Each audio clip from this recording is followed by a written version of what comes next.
ಹೂವಿನಕ್ಕೆ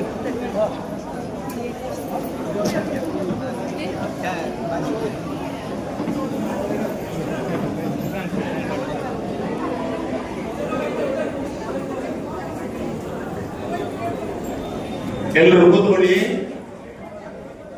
ಕಲಶಾಪಿ ಭಾರದೇವತಾಭ್ಯೋ ನಮಃ ಓಂ ಧ್ಯಾನಾವಾಹನಾದಿ ಸರ್ವೋಪಚಾರಪೂಜಾಪೂರ್ವಯಾಮಿ. ಈಗ ವರಮಹಾಲಕ್ಷ್ಮೀ ದೇವಿಯನ್ನ ಆವಾಹನೆ ಮಾಡ್ತಾ ಇದ್ದೇವೆ.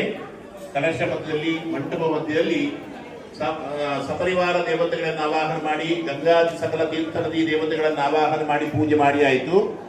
ಈಗ ಎಲ್ಲ ದೇವತೆಗಳೊಂದಿಗೆ ವರಮಹಾಲಕ್ಷ್ಮೀ ದೇವಿಯನ್ನ ಮನಸ್ಸಿನಲ್ಲಿ ಸ್ಮರಿಸಿಕೊಳ್ಳಿ. ವರಮಹಾಲಕ್ಷ್ಮೀ ದೇವಿಯನ್ನ ಕರೀತಾ ಇದ್ದೀವಿ. ನಿಮ್ಮ ನಿಮ್ಮ ಎದುರುಗಡೆ ಎಲೆಯಲ್ಲಿ ಲಕ್ಷ್ಮೀ ದೇವಿ ತೆಂಗಿನಕಾಯಲ್ಲಿ ಇದ್ದಾಳೆ.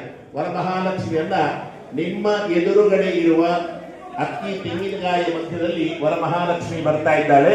ನೀವು ಅದನ್ನು ಮುಟ್ಟಿಕೊಂಡು ವರಮಹಾಲಕ್ಷ್ಮಿಯನ್ನು ಸ್ಮರಿಸಬೇಕು. ವರಮಹಾಲಕ್ಷ್ಮಿಯನ್ನ ಆವಾಹನೆ ಪ್ರಾಣ ಪ್ರತಿಷ್ಠೆ ಮಾಡು. ಓಂ ಸರ್ವಮಂಗಲ ಮಾಂಗಲ್ಯೇ ಪ್ರವತ್ರೋತ್ತರೀಯ ಲಕ್ಷ್ಮೀ ದಿವ್ಯೇ ಗಜೇಂದ್ರೈರ್ಮಣಿಗಳಗಜಿತೈರ್ತಾಪಿದಾಯ ಓಂಭೀಃ ನಿತ್ಯಂ ಸಾವತ್ತಹತ್ತಾಮೋ ಅಸುಭಿಃ ಸರ್ವಮಾಂಗಲ್ಯಯುಕ್ತಾಂ ಪ್ರಸೀದ ಭಗವತಿ.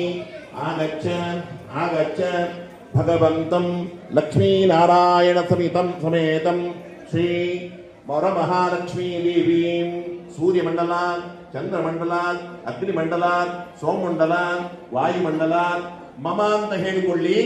ಹೃತ್ಕಮಲಾತ್, ನನ್ನ ಹೃದಯ ಮಧ್ಯದಿಂದ ಮಹಾಲಕ್ಷ್ಮಿಯನ್ನ ನಾನು ನನ್ನ ಎದುರುಗಡೆ ಇರುವ ಪೂಜಾ ಸನ್ನಿಧಾನದಲ್ಲಿ, ಪೂಜಾ ಮಾಧ್ಯಮದಲ್ಲಿ, ಅಂದರೆ ಧಾನ್ಯ ರಾಶಿ, ಧನರಾಶಿ